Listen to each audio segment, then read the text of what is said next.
មកដឹងខ្សែជីវិតពិតលោកស្រី Angelina Jolie ក្រោយសម្រេចលក់ផ្ទះនៅ Los Angeles ហើយត្រៀមមករស់នៅកម្ពុជាជាមួយកូននាពេលដ៏ខ្លីខាងមុខនេះប្រជាជនខ្មែរទាំងក្នុងនិងក្រៅប្រទេសមានការសាទរយ៉ាងខ្លាំងក្រោយទទួលបានដំណឹងថាតារា Hollywood លោកស្រី Angelina Jolie បានសម្រេចលក់ផ្ទះនៅ Los Angeles សហរដ្ឋអាមេរិកដើម្បីមករស់នៅកម្ពុជាជាមួយកូននាពេលដ៏ខ្លីខាងមុខនេះលោកស្រី Angelina Jolie មករស់នៅប្រទេសកម្ពុជានាពេលខាងមុខថ្ងៃនេះយើងសូមលើកយកជីវិតពិតរបស់លោកស្រីមួយចំនួនមកនិយាយឲ្យពុកម៉ែបងប្អូនបានដឹងលោកស្រី Angelina Jolie គឺជាតារាសម្ដែងម្នាក់ដែលទទួលបានជោគជ័យបំផុតប្រចាំចំណន់ភាពយន្តរបស់គាត់អាចរកចំណូលបានសរុបចូលគ្នាប្រមាណ$6,000 លានគាត់គឺជាតារាសម្ដែងម្ចាស់ពានអូស្ការនិងជានារីសេកស៊ីបំផុតលើពិភពលោក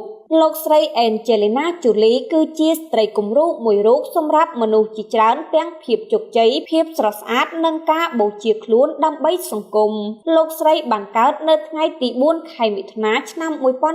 1975បើគិតមកដល់ពេលនេះមានវ័យក្បែរ51ឆ្នាំហើយនៅសល់តែប៉ុន្មានខែទៀតប៉ុណ្ណោះលោកស្រីគឺជាកូនស្រីរបស់តារាសម្ដែងល្បីនិងជាម្ចាស់ពានរង្វាន់អូស្ការគឺលោក Jon Voight និងម្ដាយគឺជាតារាសម្ដែងលោកស្រី Marceline ប៉ុន្តែត្រឹមរយៈពេល1ឆ្នាំ Angelina បានកើតមកមិនបានប៉ុន្មានផងឪពុកម្ដាយរបស់លោកស្រីក៏បានចែកផ្លូវគ្នាហើយបន្ទាប់មកម្ដាយលោកស្រីគឺជាអ្នកចិញ្ចឹមបីបាច់ថែរក្សាលោកស្រីនិងបងប្រុសរបស់លោកស្រី James Heaven ដែលមានអាយុបងលោកស្រី2ឆ្នាំប្រវត្តិក្នុងការសម្ដែងខ្សែភាពយន្តការងារសម្ដែងដំបូង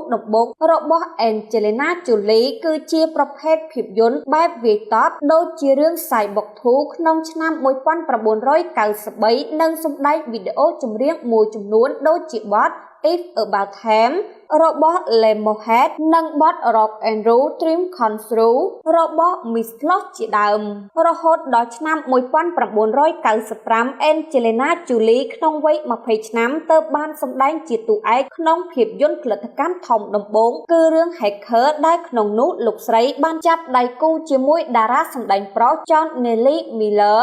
លោកស្រី Angelina Jolie មានកូនចិញ្ចឹមរហូតដល់ទៅ3នាក់ក្នុងនោះមានទាំងជនជាតិខ្មែរនិងវៀតណាមព្រមទាំងកូនបង្កើតចំនួន3នាក់ទៀតតារាសម្ដែងស្រីជួរមុខលំដាប់ពិភពលោកមានកូនស្រី3និងប្រុស3ក្នុងនោះម៉ាក់ដុកដែលជាកូនខ្មែរមានអាយុ25ឆ្នាំជាកូនប្រុសច្បងក្នុងគ្រួសារកើតនៅថ្ងៃទី5ខែសីហាឆ្នាំ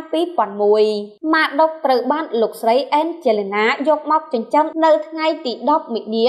2002ដោយមានឈ្មោះពីកំណើតគឺរដ្ឋវិបុល